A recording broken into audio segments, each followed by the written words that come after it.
Hi. Today I will tell you the theory of relativity, Einstein theory of relativity, and general theory of relativity. Basically, what is the theory of relativity and how we can use? What is the purpose of theory of relativity? What is the background reality about this theory of relativity? And who drive this theory of relativity actually? The theory of relativity usually encompasses two interrelated theories of Albert Einstein, special theory of relativity and general theory of relativity. Special theory of relativity applies to elementary particles and their interactions, describing all their physical phenomena except gravity.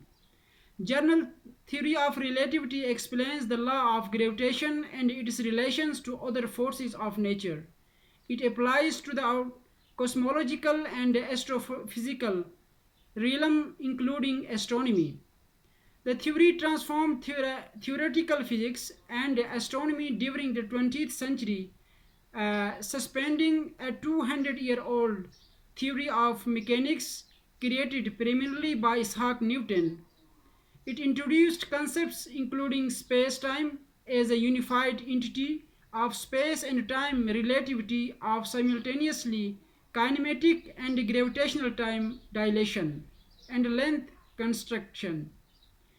In the field of physics, relativity improved the science of elementary particles and their fundamental iteration along with unsharing is in the nuclear age with relative cosmology and astrophysics predicted extraordinary astronomical phenomena such as neutron stars black holes and gravitational waves. Einstein theory of relativity.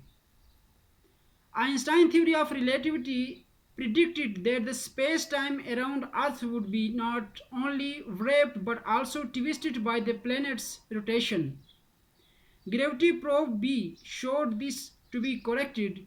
In 1905, Albert Einstein determined that the laws of physics and are the same for all known accelerated observers and that the speed of light in a vacuum was independent of the motion of all observers.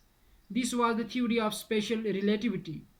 It introduced a new framework for all of the physics and proposed new concepts of space and time.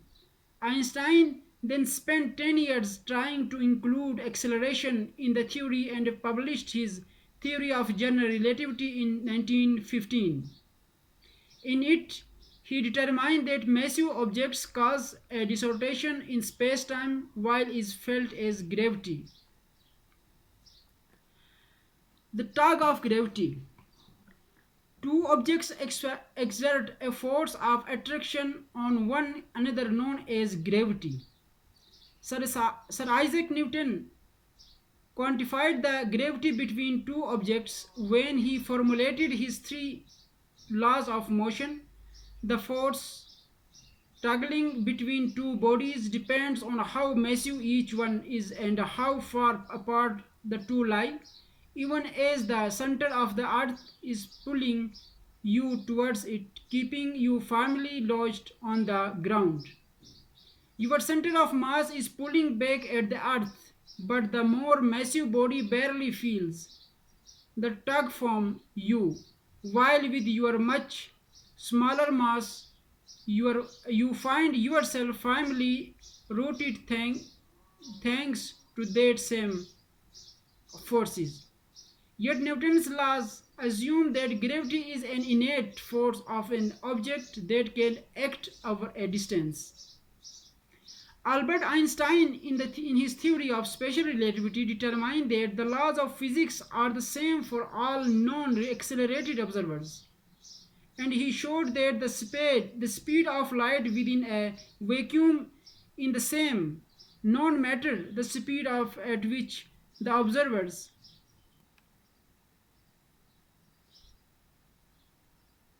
at different events that occur at the same time for the observers could occur at these different times for another. As he worked on the equation for his general theory of relativity, Einstein realized that the massive object caused a distortion in space-time. Image setting a large body in the center of the trampoline, the body would press down into the fabric, causes it to dimple. A marble rolled around the edge would spiral towards inward towards the body, pulled in much the same way that the gravity of the planet pulls at rocks in space. Experimental evidences.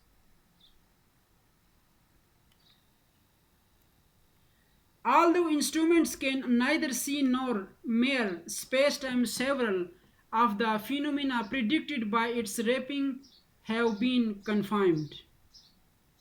Einstein cross is an example of gravitational lensing. Gravitational lensing light around massive objects such as black hole is bent, causing it to the act as the lens for the thing that it's behind it. Astronomers routines use this method to study stars and galaxies behind massive objects. Einstein cross a quasar in the passive constellation is the excellent example of gravitational lensing. Gravitational lensing can allow scientists to see some pretty cool things, but until recently, what they spotted around the lens has remained fairly static. However, since the light traveling around the lens take a different path, each traveling over a different round of time, scientists were able to observe a supermassive occur for different times. It was magnified by the massive galaxies and the stars. Thank you so much. See you next time. Bye.